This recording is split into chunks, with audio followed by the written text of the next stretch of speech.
authenticity, teacher, scholar, artist, jack of all trades, Renaissance man, Dr. Punya Mishra, please. Okay. I have this quote from John Cleese, partly because I like John Cleese, but partly because it sort of connects with what I'm going to talk about. This idea of creativity as not being a talent, but as a way of operating. And I will speak a little bit more about that as we go on. So anyway, it's wonderful to be here. I've been here all day today. I had some wonderful sessions with students, with faculty members, just some great conversations around what it means to teach, what it means to be an educator, what it means to use these new tools and devices that we have all around us, and how we can be thoughtful and judicious in how we use them. And tell you a little bit more about myself, as Mark has left anything else to say. But anyway, since I have it in my slides, I have to go through it, right? So, okay. So my dream, and I've shared it with some of you before, it's to be on The Simpsons. And that's what I would look like if I were in The Simpsons. It's pretty good, right? There's a website, you can actually go make your own Simpsons character, so that's kind of cool. I am at Michigan State University, go Spartans. You know, just had a big football game where we beat our rivals U of M nicely, which was good. And my son goes to U of M, which was doubly good, so that we beat him. I also direct our Master of Arts in Educational Technology program, which is the program which we spent actually quite a bit of time talking about this afternoon. I'm interested in a whole bunch of different things, you know, issues around education and learning and teaching. But, you know, I have a background which goes to, you know, I have an undergraduate in engineering, left that and went into visual communications and design with an idea of making educational film, got interested in technology, you know, started working with the Mac, you know, so at that time I sort of started seeing some of the possibilities there. And I'm talking of when computers were made of straw, so this is way before many of you guys, your time, all right? So, but it was, and sort of, you know, interested in aesthetics, psychology, engineering, all of those things and how they play out together. Most of my sort of work has actually focused, specifically in my research, has focused at this intersection of technology and education. What does it mean to use these tools in teaching, in learning? So as an academic, you know, this is the sort of stuff I do. I study how people use these tools and technologies, and I write journal articles about them, which end up being read by like 6 people. You know, so at some level, I am a researcher. But as I was thinking about coming and talking to you guys today, and Mark had told me that he isn't sure what the audience would be like. He's made this open to the community, and I had no idea who would be here. So I said, you know, let me today not speak as a researcher, and speak rather as somebody who's a parent. As somebody who has 2 children, I have one who's a freshman at the college, and one who's a sophomore in high school, a son who's in college, a daughter sophomore in high school. And thinking about what does it mean? What is this journey that has brought me to this point of thinking about their education, their life, their future? And through that, for us to reflect on what does it mean to be in this world today that we live in, right? And the future that we don't know. So quickly, a little bit of sense of my journey getting here. This is where I was born, in the eastern coast of India. Went to school in the Northeast for a couple of schools there. Ended up in New Delhi, where I got my high school, my undergraduate degree in engineering. And this was the turning point of my life, which is that I joined this center called the Industrial Design Center, where for the first time, all these different things that I've been interested in, like literature and art and science and math and technology and all of that sort of came together in this degree in design. And that's when I realized that I need to understand more about how we as humans learn. And so I took a flight and ended up at the University of Illinois, where I got my PhD, ended up at Michigan State University. And these are the 2 kids who sort of, you know, the 2 people, they don't look like this anymore. They're all pimples and all that kind of stuff. No, not really. They're pretty good-looking, handsome kids like you. But, you know, at some level, watching them as they've gone through school and thinking about that has sort of given a sort of a layer of, you know, complexity to my thinking about education, because it's no longer this abstract thing that I'm a researcher and I'm thinking about what kind of cognitive structures do people have in their heads when they understand a scientific concept. It is about their coming home and my asking them, so what happened today? Nothing. Like, that's not even possible. How can nothing have happened today? You know, So anyway, so they joke about me and my wife, and that's an acronym I don't know if you've heard of. This is like Indian kids who's, so we call them this. We call these kids who are like first generation American but originally from India. They're called American-born confused Desis. So A, B, C, D, that's what we call them. And my kids hate that. It's like, no, stop it, And Desi is basically a slang word that Indians call each other. You can do it, we can do it, something like that, right? So my son turns it on me and he says, actually, Papa, it's the other way. It should be DCBA because your Desi is confused by America, right? And so for the longest time, this was an interesting point. I'd been at Michigan State for a bunch of years. My kids were growing up here. We were sort of embedded in the community and so on. But I sort of held on to my Indian citizenship. And it was partly, that this is who I am. Am I giving up a part of my identity by doing so? But here's the interesting thing that happened. I was being invited to come and talk to audiences like this all over the country. And then when I would talk, I would always say, this is what we need to do for our kids. This is what we need to do in our schools.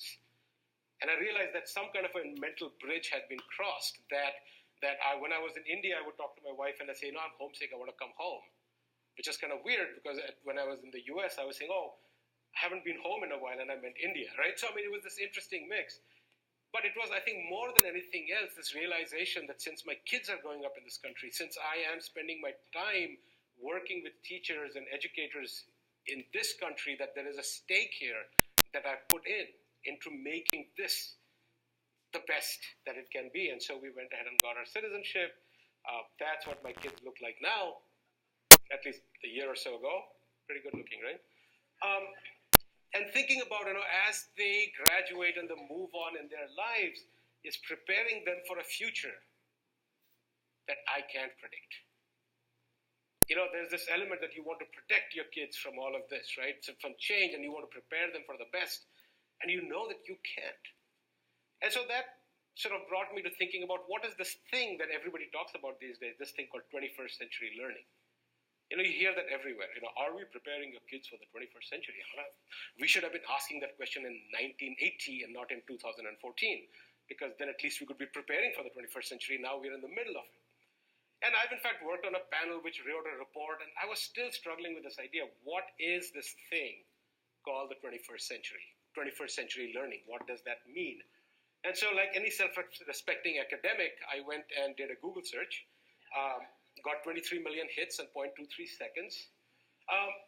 So one of the things that comes up is very often is this, that 21st century kid means somebody, talking about 21st century, the new generation, the millennial generation, the digital generation, that it's all about these devices and they're wired differently and so on and so forth. When I look at when people talk about 21st century learning and teachers, it would be things like this. Current tools like blogs or wikis or apps.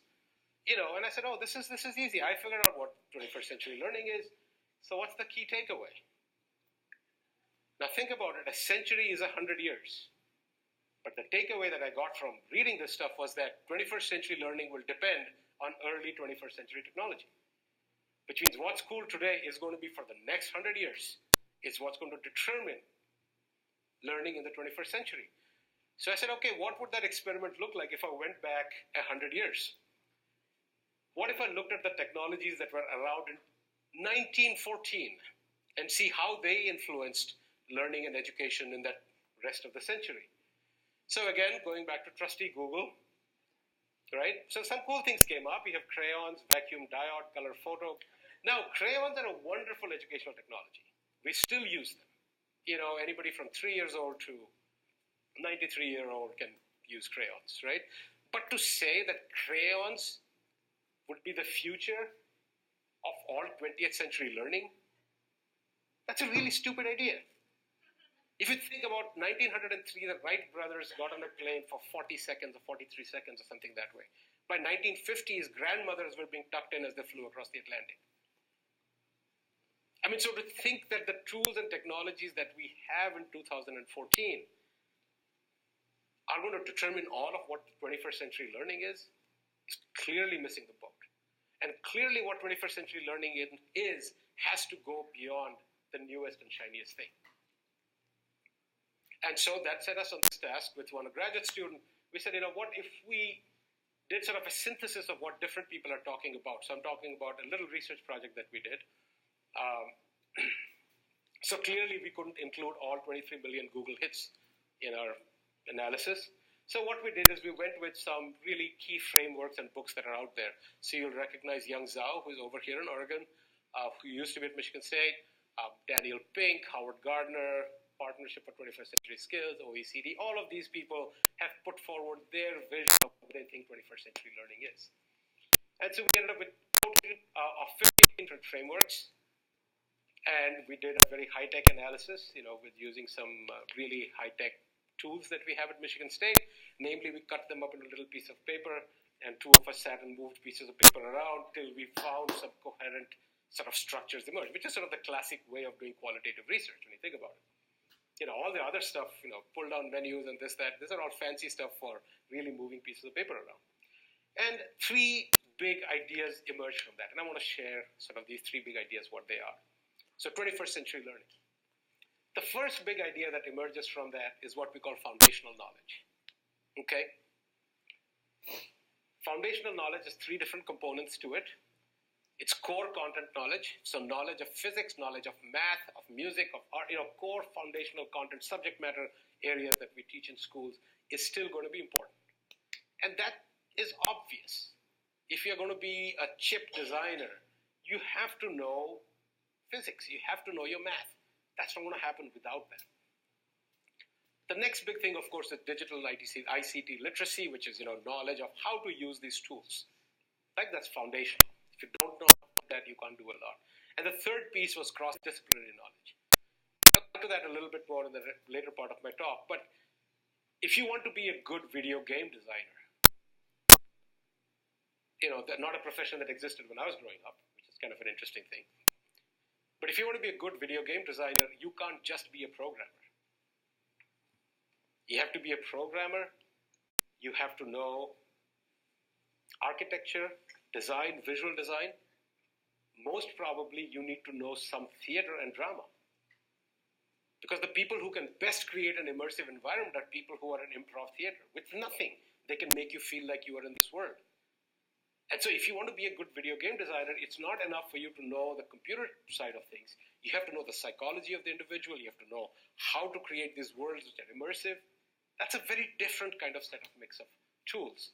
So the three pieces that come up are in the foundational knowledge, are core content knowledge, cross-disciplinary knowledge, and digital and ICT literacy. The second piece that comes up in our structure, and again, I want to be clear, this is not stuff that we came up with. This is not Punya Mishra's view of 21st century learning. This is our abstraction from 15 of these frameworks. Okay, this is what the frameworks are saying. We just put it together. So what we call meta-knowledge, and these you will usually see when people talk of 21st century learning. They'll often talk about creativity and collaboration, creativity, innovation, problem solving, critical thinking, communication, and collaboration. You'll often hear these terms thrown about.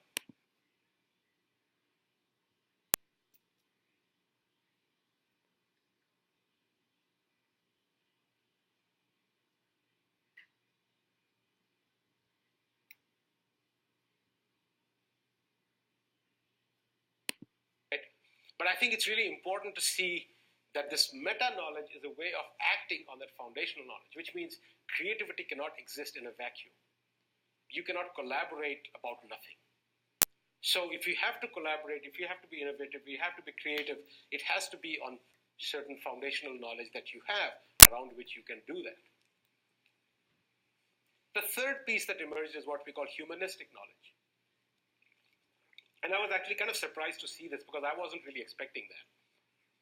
I was in fact expecting most of it to be this, some that, and I wasn't really expecting this. And that was actually a very pleasant surprise because these are sort of the values that we bring to the educational process. So this helps us determine what is foundational, helps us determine how we act on that knowledge. And so there are again components to that, which is, life and job skills, how to work with people, how to look ahead, plan, organize, so on, ethical and emotional awareness. in a world where we are consistently being distracted by things, to be able to have self-regulation, for a child to be able to say that, I need to finish my homework, and after I finish my homework is when I will check my text messages or whatever it may be. That's self-regulation. That's focus. Those are skills that need to be developed. We live in an increasingly global world. A month ago I was in Chile. Now I'm here. I work with